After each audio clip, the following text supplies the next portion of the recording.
কিছু কথার পিঠে কথা তুমি ছুঁয়ে দিলে মুখরতা হাসি বিনিময় চোখে চোখে মনে মনে রয় ব্যাকুলতা।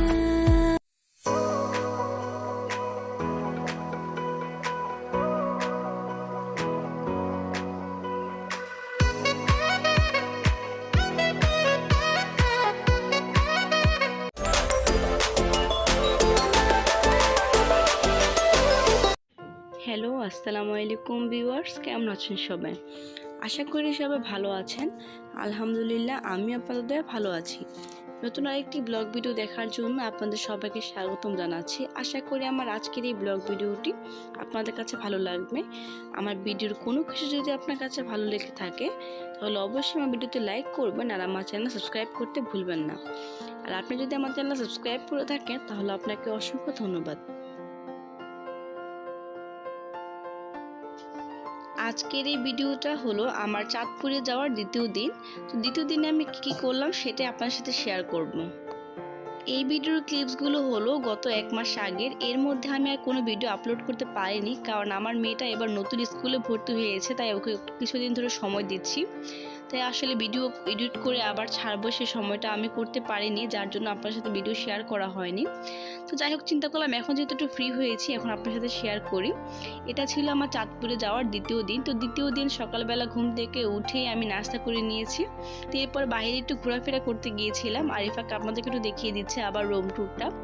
আমি কিন্তু অলরেডি আমার চ্যানেলে আমার বাবা বাড়ির রুম ট্যুরটা এর আগেও শেয়ার করেছি, তাই ভাবলাম আজকে একটু আপনার সাথে শেয়ার করি। আসলে মূলত দেখানোর উদ্দেশ্যটাই বড় না, আমি যে ভিডিওগুলো করে রাখছি এগুলি হয়তো বা স্মৃতি হয়ে থাকবে কোনো এক সময়। রুমের মধ্যে ঢোকার পর ফার্স্ট রুমটাই কিন্তু আমার রুম, ওটাতে আমি থাকি সব সময়। আর এখানে আপনারা হয়তো বা যারা আমার আগে ভিডিও দেখেছে তারা হয়তো বা জানেন যে আমাদের গ্রামের বাড়িতে কিন্তু কেউই থাকা হয় না। আমাদের শুধুমাত্র ওকেশন ছাড়া আর হলো ঈদ ছাড়া কখনোই বাড়িতে যাওয়া হয় না প্রয়োজন ছাড়া। তো যেহেতু আমার বাবা মাও শীতকালে গিয়েছিল সবাই বেড়ানোর জন্য, তো সেহেতু আমরাও গিয়েছিলাম ঘোরাফেরা করার জন্য। আর এখান থেকে ঘোরাফেরা শেষ করে কিন্তু আমি আমার শ্বশুরবাড়িতে গিয়েছিলাম কুমিল্লাতে। আমার শ্বশুরবাড়ি বাপের বাড়ি দুইটাই কিন্তু একসাথে, তাই যেখানেই যাই দু জায়গায় যাওয়া যায়, ঘোরাফেরা করা যায়, খুবই ভালো লাগে। আর এদিকে আমি একটু রেডি হব, কারণ আমরা একটু বাইরে যাব সর্ষে ক্ষেত দেখার জন্য। বাড়িতে যেহেতু এসেছি শীতকালে, সর্ষে ফুল তো কোনোভাবেই মিস করা যাবে না। তা আমাকে বললাম আম্মু তুমি রান্নাবান্না তাড়াতাড়ি করে শেষ করে ফেলো।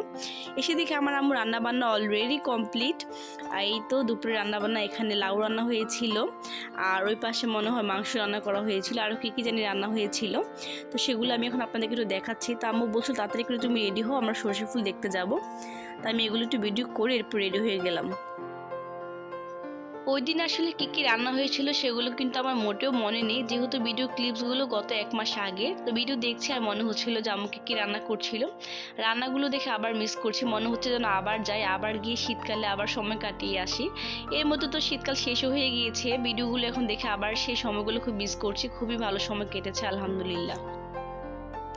নিজের জন্মস্থানে গেলে না কেমন যেন একটা শান্তি লাগে, মানে এই শান্তিটা আসলে বলে বোঝানোর মতো না, খুবই ভালো লাগে। যেখানেই ঘুরতে যাই না কেন, ঘুরে ফিরে কেন জানি নিজের জন্মস্থানটাই অনেক বেশি ভালো লাগে।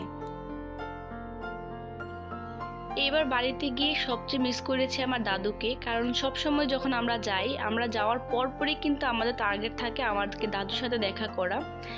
কিন্তু আসলে কি বলবো, মানে আসলে বলার ভাষা পাচ্ছি না। আসলে আমি ভিডিওটা দেখে আমার চোখে পানি চলে আসছে, কারণ এবার যাওয়ার পর না সবকিছু কেন জানি খা মনে হয়েছে। কারণ আমার দাদু কিন্তু কিছুদিন আগে মারা গিয়েছে। তো সবাই আমার দাদুর জন্য দোয়া করবেন যেন আল্লাহ তাআলা ওনাকে জান্নাত নসিব করে। সব সময় যাওয়ার পর তো দাদুকে আমরা দেখাশোনা করি, একসাথে আমরা অনেকক্ষণ সময় কাটাই। তো লাস্ট টাইম আমি যখন এসেছিলাম তখনও কিন্তু আমার দাদুকে একটু ভিডিও করে নিয়েছিলাম। তো আমার সেগুলো বারবার মনে পড়ছিল। আর আমার ছোট মেয়েটাও কেন জানি ও যতবারই আসে আমাদের সাথে ঘুরতে ঘুরতে ওরও না মানে অভ্যাস হয়ে গিয়েছে এখানে আসলে আমার দাদুর সাথে দেখা করা। তো এসে আমাকে বলছিল মা চলো চলো দাদুর কাছে যাব। তো আমি ওকে আসলে কি বলবো, ও তো আর বুঝো না। ওকে বলেছিলাম যে দাদু অসুস্থ, সেটাই ওকে বলেছি। তা আমরা তো বুঝি, মানে আর কি বলবো, কিছুই বলার নেই। আমাদের পরিবারের বয়স্কদের মধ্যে একমাত্র আমার দাদুই বেঁচে ছিল, তো সেও এখন আর নেই। এখন আসলে সব কিছু শেষ হয়ে গেল। প্রথমে নানাকে হারিয়েছি, এরপর দাদাকে হারিয়েছিলাম, এরপর আমার নানু, এরপর আমার দাদু, মানে এখন আর কেউই নাই। আসলে কিছু করার নেই, নিয়তি তো মেনে নিতেই হবে, কিছু করার নেই। সবাইকে একদিন আমাদেরকে চলে যেতে হবে, কেউ হয়তো বা আগে, কেউ হয়তো বা পরে। সব কিছু মেনেই আসলে আমাদের জীবন, কিছুই করার নেই। আল্লাহ তাআলা যা করে আমাদের সবার ভালোর জন্য করে।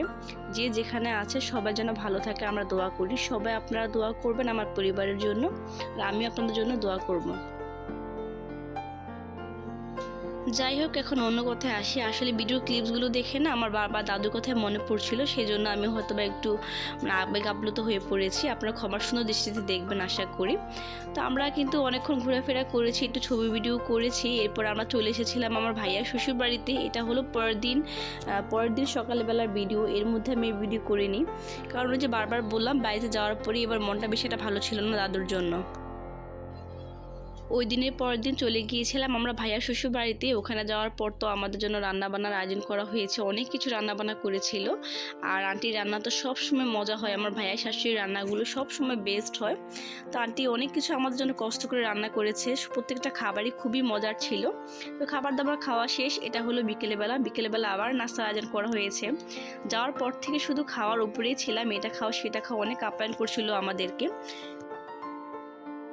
নাস্তা করে এরপর আমরা বাসায় চলে এসেছিলাম। তো ভিডিওটা আমার এই পর্যন্তই, আশা করি আপনাদের কাছে ভালো লেগেছে। আমার ভিডিও ভালো লেগে থাকলে অবশ্যই আমার ভিডিওতে লাইক করবেন, আর আমার চ্যানেল সাবস্ক্রাইব করতে ভুলবেন না।